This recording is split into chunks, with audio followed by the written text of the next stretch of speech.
Hi babes, welcome back to my channel Ramala Shifa. My sweet brother-in-law episode 4. போன episode ஐகாலில் link இருக்கும் பார்த்துக்கோங்க. First சீனில் கைன்னு ஏதோ work பண்ணிகிட்டு இருக்கான். பக்கத்தில் பாவ் கண்ணாடியில் அவன் ஃபேஸை பார்த்துட்டு இருக்கான் போல். அப்போ கைனுக்கு ஏதோ ஒரு டெக்ஸ்ட் வருது. அவன் பார்த்துட்டு ஃபோனை திருப்பி வச்சிடுறான். அப்போ பாவு உன்னோட ஒய்ஃப் உன்னை கால் பண்ணுறா போலவே அப்படின்னு சொல்ல, அதெல்லாம் ஒன்றும் கிடையாதுன்னு கைன்னு சொல்கிறான். உன்னோட ஒய்ஃப் தானே, ஒய்ஃபு ஹஸ்பண்டு கால் பண்ணுறதுல என்ன இருக்குது, அது எதுக்கு நீ என்கிட்ட மறைக்கிற அப்படின்னு பாவ் வேணும்னே அவனை வம்புக்கு இழுக்கிறான். நான் ஒன்றும் உங்கள்கிட்ட எதுவுமே மறைக்கலையே, இந்த பாரு அப்படின்னு ஃபோனை எடுத்து பாவு கிட்ட காட்டுறான். பாவு பார்க்க மாட்டான். பாருன்னு சொல்கிறல்ல அப்படின்னு அவன் கையை பிடிச்சி இழுக்கிறான். அவன் பாட்டுக்கு அவன் வேலையை பார்த்துக்கிட்டு இருக்கேன். பாருன்னு சொல்கிறல்ல அப்படின்னு அவன் கையை பிடிச்சி இழுக்க பாவு கால் தடுக்கி இவன் மேலேயே விழுந்துடுறான். அவன் ஹீரோயின் மாதிரி அவன் மடியில் படுத்துக்கிட்டு இருக்கேன். கைன் அவனையே பார்த்துக்கிட்டு இருக்கான். கொஞ்ச நேரம் ரெண்டு பேரும் வச்ச கண்ணு வாங்காமல் ரொமான்டிக்காக பார்த்துக்கிட்டே இருக்காங்க. ரொம்ப நேரம் கைன் அந்த மாதிரி பார்க்க முடியல போல. கைன் லைட்டாக குனிஞ்சு பாவோட லிப்பில் கிஸ் பண்ண வரான். ஆனால் பாவ் முகத்தை திருப்பிக்கிறான். அப்புறம் அவன் அந்த இடத்த விட்டு எந்திரிச்சு ஓரமாக போயிடுறான். அப்போ கைன் சொல்கிறான், எனக்கு ஞாபகம் வந்துருச்சு, பாய் ஃப்ரெண்ட் ஆகுற வரைக்கும் இந்த கிஸ்ஸிங் எல்லாம் பண்ணக்கூடாதுன்னு ரூல்ஸ் சொல்லியிருக்கல. பரவாயில்ல, உன் ரூல்ஸ் எல்லாம் நல்லா தான் இருக்குது.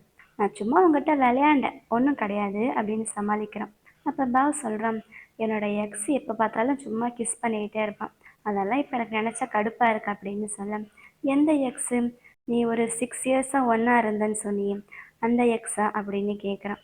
ஆமாம், அந்த எக்ஸுக்கு உனக்கு எப்படி பிரேக்கப் ஆச்சு அப்படின்னு கைன்னு கேட்க, அவனுக்கு கல்யாணம் ஆயிடுச்சு, ஒரு பொண்ணு கூட அப்படின்னு சொல்ல, ஓ அப்படியா, உனக்கு அவனோட சுச்சுவேஷன் தெரியல, ஒருவேளை அவனுக்கு ஏதாச்சும் ஃபேமிலி ப்ராப்ளமாக இருக்கும், ஃபேமிலியில் எல்லோரும் சேர்ந்து அவனுக்கு ப்ரெஷர் கொடுத்துருப்பாங்க, அதனால் அவன் அந்த மாதிரி பண்ணியிருப்பான், மற்றபடி அவனுக்கு கண்டிப்பாக ஏதாச்சும் ஒரு ரீசன் இருந்திருக்கும் அப்படின்னு கைன்னு சொல்ல, அப்படி ரீசன் இருக்கிற பயந்தாங்கோலி எதுக்கு என்ன லவ் பண்ணான் அப்படின்னு பாவ் ரொம்ப கடுப்பாக கேட்குறான். ஆக்சுவலாக கைன் இந்த இடத்துல அவனே சப்போர்ட் பண்ணிக்கிற மாதிரி தான் பேசிக்கிட்டு இருக்கான். அப்போ வெளியில் யாரோ வந்து காலிங் பெல் அடிக்கிறாங்க.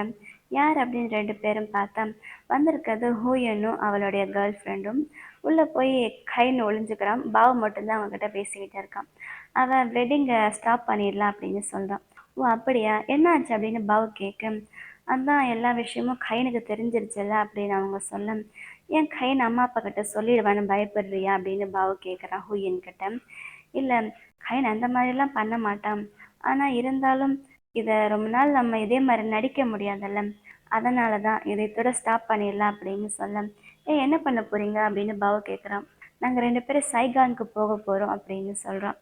இது வந்து எனக்கு எந்த பிரச்சனையும் கிடையாது, ஆனால் ஹூயனுடைய அம்மா அப்பா தான் என்ன சொல்லுவாங்கன்னு தெரியல, அவங்களுக்காக நான் பேசி பார்க்கணும் அப்படின்னு ஹூயனோட கேர்ள் ஃப்ரெண்டு சொல்கிறான். சரி, வேலை என்னாச்சு அப்படின்னு பாவ் ஹுயன் கிட்ட கேட்க, அதை பற்றி நாங்கள் இன்னும் பிளான் பண்ணலை, அங்கே போய் அதுக்கப்புறம் டிசைட் பண்ணிக்கலாம் அப்படின்னு இருக்கோம் அப்படின்னு சொல்ல, சரி நல்லபடியாக போயிட்டு வாங்க அப்படின்னு சொல்கிறோம்.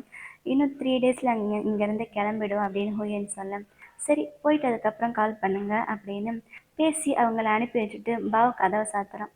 அப்புறம் உள்ளே ஒளிஞ்சிட்டு இருந்தால கைன் வெளியில் வர, கைன் கிட்ட இவன் நடந்ததை சொல்கிறான்.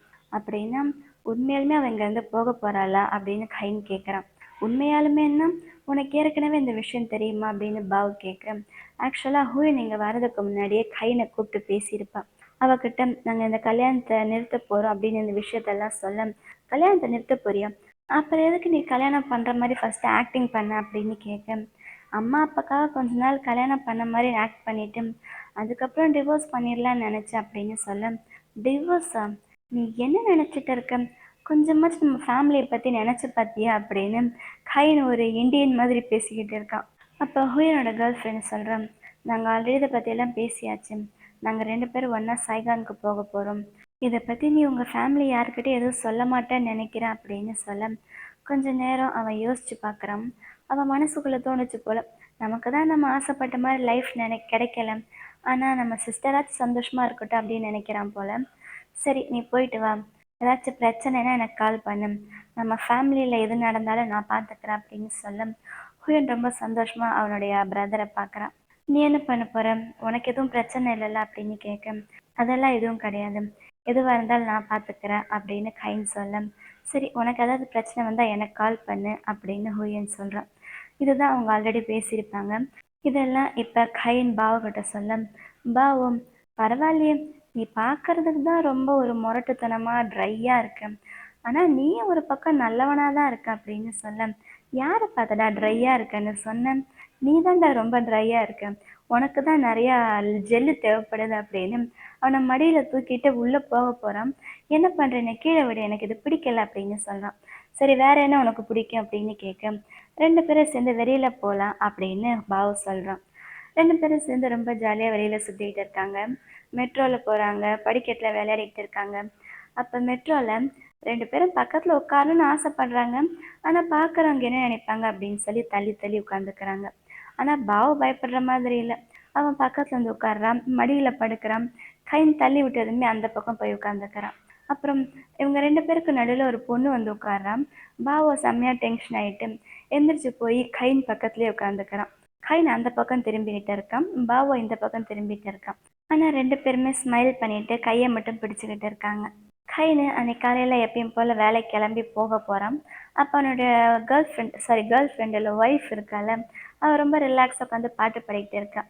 என்ன நீ இன்னும் வீட்டில் இருக்க, வேலைக்கு போகலையா அப்படின்னு கேட்க, நான் வேலையை விட்டு நின்றுட்டேன் அப்படின்னு அசால்ட்டாக சொல்கிறான்.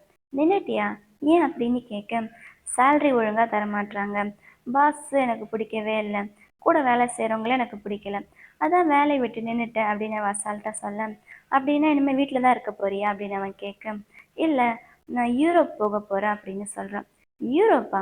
போன வாரம் ஜப்பான் போகிறேன்னு சொன்னேன், இந்த வாரம் யூரோப் போகிறேன்னு சொல்கிறேன், இதுக்கெல்லாம் காசு உனக்கு யார் தருவா அப்படின்னு கைன்னு கேட்க, வேற யாரு, எனக்கு தான் என் ஹஸ்பண்ட் இருக்கான்ல அப்படின்னு ட்ரா சொல்கிறான். அதுக்கு கைன் கோவமா, எனக்கு காசு ஒன்றும் மரத்தில் விளையலை அப்படின்னு கோவமாக சொல்லிட்டு அங்கேருந்து போக போகிறான். அப்போ இவ ஃபோன்லேருந்து என்னமோ கைனுக்கு சென்ட் பண்ணிவிட்டு, உன் ஃபோனை கொஞ்சம் செக் பண்ணி பாரு, செக் பண்ணி பார்த்தீங்கன்னா உனக்கு நல்லது அப்படின்னு சொல்ல, இவனு ஃபோனை எடுத்து பார்த்தா கைனும் பாவும் ஒன்றா சேர்ந்து எடுத்த ஃபோட்டோஸ்லாம் அதில் இருக்குது. அதை பார்த்த கைன் ரொம்ப கோவமாக, இதெல்லாம் உனக்கு எங்கேருந்து கிடச்சிச்சு அப்படின்னு கேட்க, இப்போ எனக்கு எங்கேருந்து கிடச்சிச்சு அப்படின்னு தெரிய வேண்டியது பெரிய விஷயம் கிடையாது, உனக்கு கொஞ்சமாச்சும் கில்ட்டியாக ஃபீல் ஆகுதா, அதான் இப்போ தெரிய வேண்டிய விஷயம் அப்படின்னு சொல்ல, அவன் அந்த பக்கம் திரும்பி நின்றுக்கிறான்.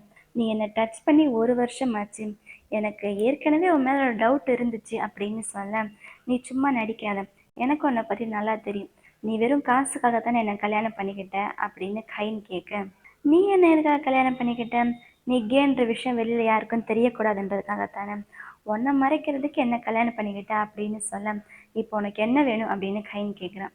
எனக்கு $500,000 வேணும், அது எனக்கு நீ தந்தீன்னா அதை எடுத்துட்டு நான் யூரோப் போவேன், உன்னுடைய ஃபேமிலி கிட்ட நான் அப்ராடுக்கு வேலைக்கு போகிறேன் அப்படின்னு சொல்லிடுவேன், ஒரு வருஷம் முடிஞ்சதுக்கு அப்புறம் என்ன பண்ணலான்னு அப்போ திங்க் பண்ணலாம் அப்படின்னு சொல்ல, $500,000 கொடுத்ததுக்கு அப்புறம் கூட நீ வெறும் திங்க் தான் பண்ணுவியா அப்படின்னு கேட்க, என்ன பண்ணுறது, இவ்வளோ அழகான ஃபேஸை வச்சுருக்கேன், ஆனால் கடைசியில் அது எந்த பொம்பளைக்கும் கிடையாது, ஸோ அதை வச்சுட்டு என்ன பிரயோஜனம், எனக்கு ஸ்டார்டிங்லேயே தெரியும் நீ நல்லவ கிடையாது, ஆனால் இந்த அளவுக்கு நீ கெட்டவளாக இருப்ப நான் நினச்சி பார்க்கல அப்படின்னு கைன்னு சொன்ன, இதுக்கு மேலே உன்னால் என்னை எதுவும் பண்ண முடியாது, நான் சொன்ன அமௌண்ட் இன்னும் கொஞ்ச நாளில் என் அக்கௌண்ட்டில் வந்துடணும், அப்படி மட்டும் வரலை என்ன நடக்கும் தெரியுமா, ஒரு யூனிவர்சிட்டி லெக்சரர் அவன் கேன்ற விஷயத்த மறைக்கிறதுக்காக ஒரு பொண்ணை கல்யாணம் பண்ணிக்கிட்டு, ஆனால் அவன்கிட்ட வேலை செய்கிற பையன் கூடயே ரிலேஷன்ஷிப்பில் இருக்கான் அப்படின்ற விஷயம் எல்லாருக்கும் தெரிஞ்சால் என்ன பண்ணுவாங்க, அதுவும் முக்கியமாக உன்னுடைய ஃபேமிலிக்கும் உன்னோட சிஸ்டருக்கும் தெரிஞ்சால் என்ன நடக்கும் அப்படின்னு கேட்க, கைன் அதுக்கு அசால்ட்டாக உன்னால் என்ன பண்ண முடியுமோ பண்ணிக்கோ அப்படின்ட்டு போயிடுறான். இந்த ட்ராக்கு செம்மையாக கடுப்பாகுது. அடுத்த சீனில் பாவ் கிளாஸ்க்குள்ளே போகிறான். அப்போ எல்லாரும் அவனை பார்த்து என்னமோ பேசிக்கிறாங்க. பாவுக்கு ஒன்றுமே புரியல. அவன் அவனோட பிளேஸில் உட்கார போகிறான். அப்போ அவன் பக்கத்தில் இருந்த பொண்ணு நகர்ந்து அந்த பக்கம் உட்காந்துடுறான். பாவுக்கு என்ன நடக்குதுன்னு எதுவுமே புரியல. அப்போ அவன் ஃபோனில் யாரோ ஒரு ஸ்டோரி அனுப்புகிறாங்க. பாவ் இது என்னது அப்படின்னு அதை ஓப்பன் பண்ணி பார்க்குறான். அப்படியே ஷாக் ஆகிடுறான். இதோட இந்த எபிசோட் முடியுது. கைனோட ஒய்ஃப் ட்ரா அவள் சொன்ன மாதிரியே நம்ம பண்ணிட்டா போல. இந்த எபிசோடு உங்கள் எல்லாருக்கும் பிடிச்சிருக்குன்னு நினைக்கிறேன். அப்படி பிடிச்சிருந்தா இந்த வீடியோ லைக் பண்ணுங்கள். அடுத்து என்ன நடக்க போகுதுன்னு தெரிஞ்சுக்க மறக்காமல் நம்ம சேனலை சப்ஸ்கிரைப் பண்ணுங்கள். Love you beats, by.